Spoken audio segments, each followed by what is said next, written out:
V upper I acting on x times V lower I, right, by the calculation right above here. But then those are just numbers. I can pull them out, and I get the sum I equals 1 to n of V upper I acting on x times alpha acting on V lower I. Those are just numbers.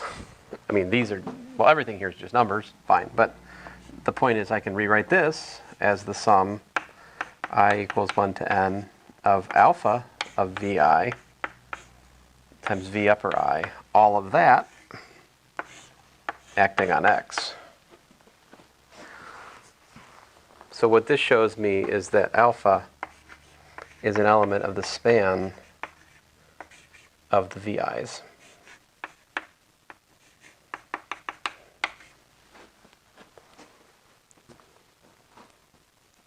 And I'm tired, so I'm not going to show you. But we can also prove that beta dual is linearly independent. So that makes it a basis, right? And then counting. How many things, so we have a basis for V, and we have a basis for V dual, right?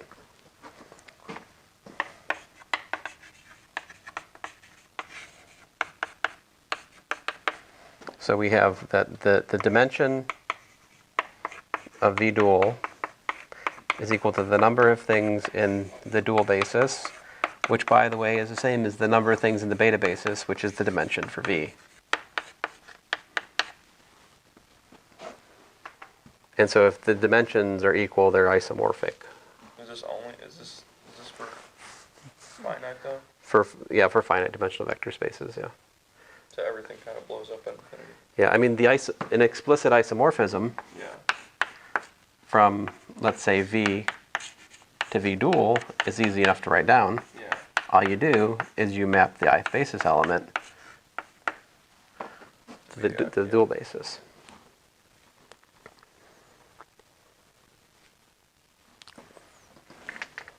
So that's kind of neat.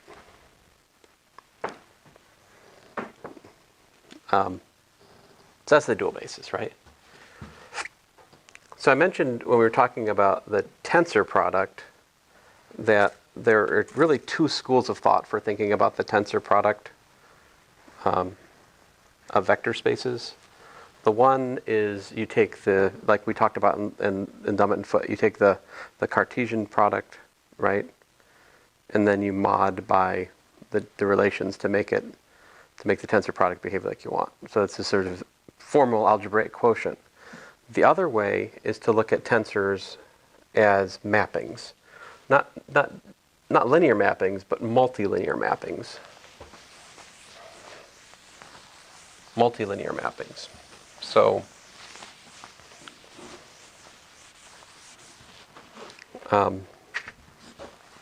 so if I have like T from, say, V, tensor V, good gracious, no tensors. T, V cross V cross V, my bad.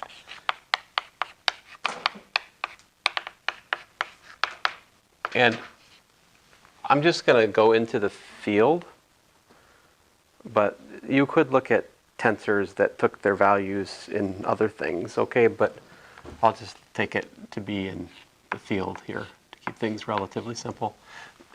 You can replace that with other things and still be meaningful. You can talk about matrix-valued tensors. You can talk about, whatever kind of valued tensors you like.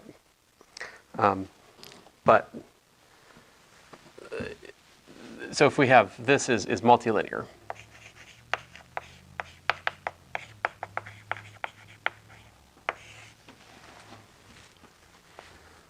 All right, multilinear. Then that naturally corresponds, the set of all such multilinear maps naturally corresponds to the, I need to say how many of these there are. Say, my bad. Googly moogly.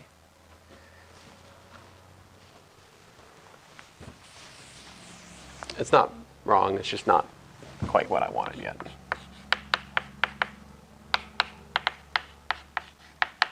So you add copies of the dual as well to make the story more interesting. And suppose you've got R of these, and you got S of these, right? Multilinear, meaning it's linear in each slot, right? Then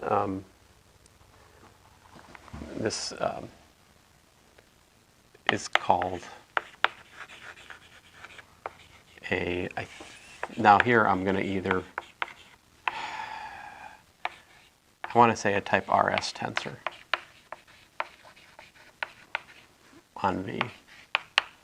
Now that's obviously at odds with the statement, like the tensors we did earlier don't look like that, do they?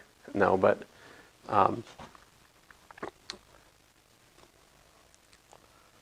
you can write the formula for any tensor like this using tensor products of the dual basis.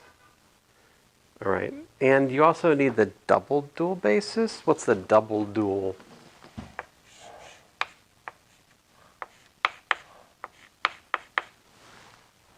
What's V double dual? It's the dual of the dual, right? So here you're looking at F mapping from V dual to the field, yeah? F linear, yeah?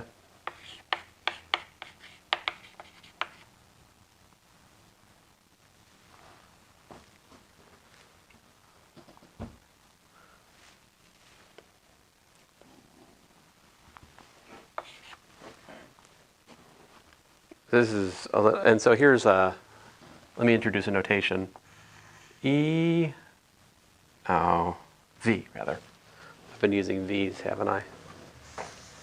So V, I'll use tilde today, it's easier to see. V tilde, all right? And I'm going to define V tilde, like, okay, I will eventually say this correctly. Let V be a vector in the initial vector space. Okay? Then define V tilde an element of V double dual by V tilde, all right, of alpha. See, that's what a double dual thing does. It has to eat alpha in the dual, and then you write down the only thing you can, alpha of V.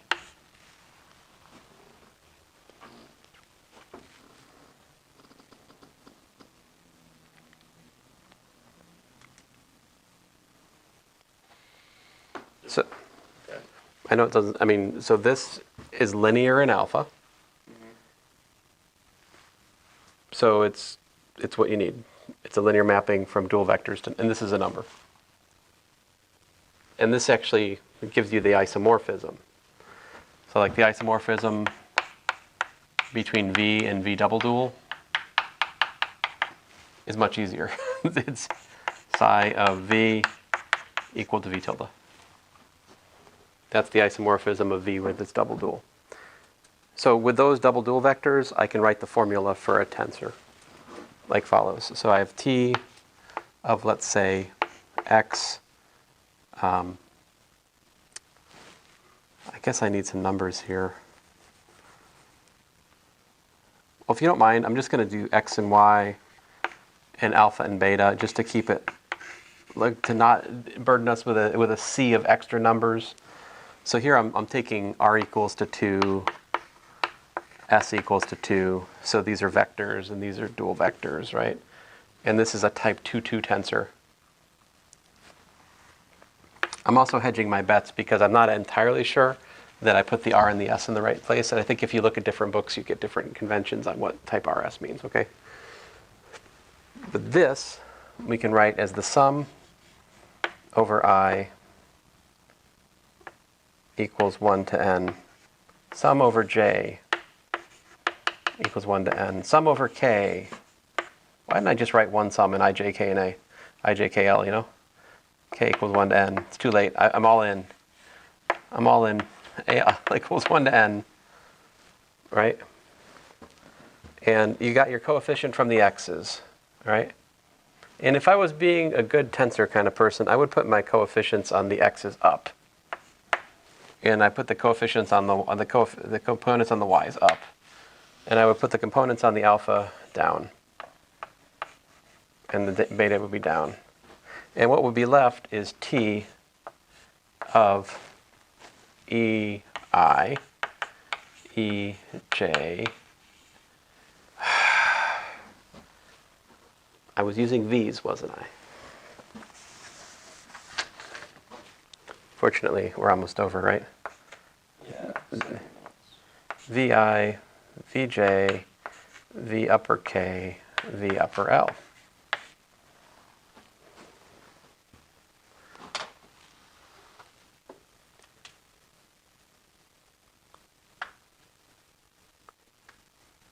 But the thing is, this is the sum. I'm going to get smarter this time. I, j, k, l equals 1 to n of, typically people use the notation t, I, j, k, l for this number.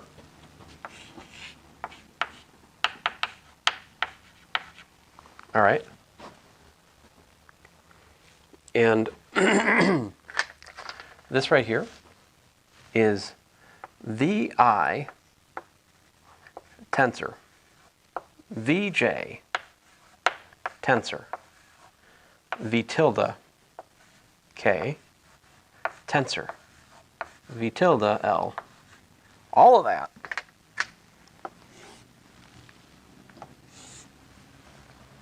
acting on x, y, alpha, beta.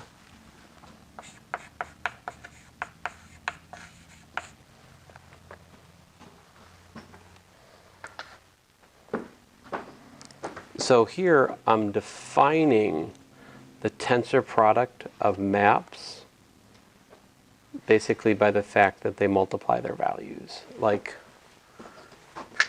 you know, if I have t tensor, you know, s acting on x, y, well, how does that work? Well, by definition in this way of thinking, that's t of x times s of y, okay?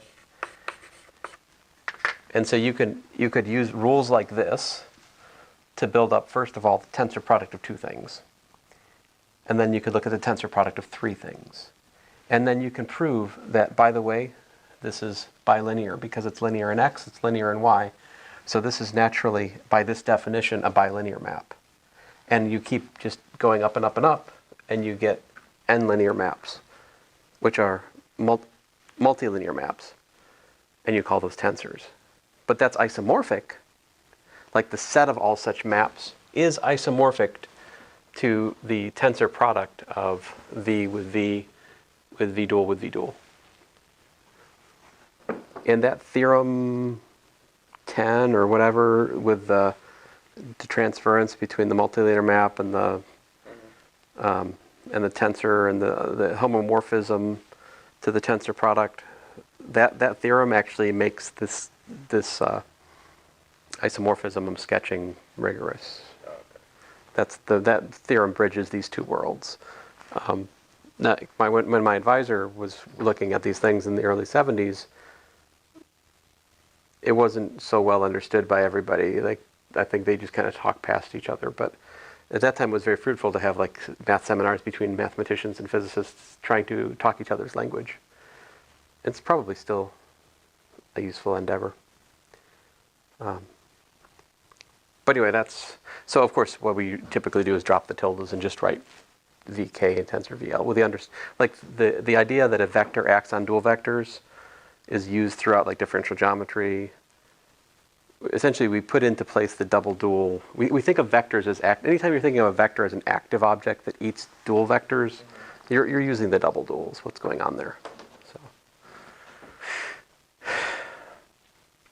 then, of course, this is what you actually need to properly define the determinant, right? Because the determinant, what is the determinant? It is the unique alternating multilinear map on n copies of an n-dimensional vector space. So like if I have n-dimensional vector space, Cartesian product with itself n-fold times, and then I look at a mapping on that which is n linear, n multilinear, and it also has the property that it's completely antisymmetric. In other words, if you exchange any two inputs, it's equal to minus what you started with. If you have that, and in addition you have that n-linear map when it acts on the identity matrix chopped up into like that, that defines the determinant. Now I should say it's not an n-dimensional vector space. I'm talking about like Fn.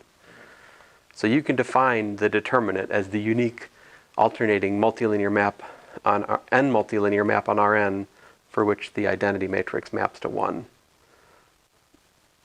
That's a fancy way of saying define the determinant by the formula.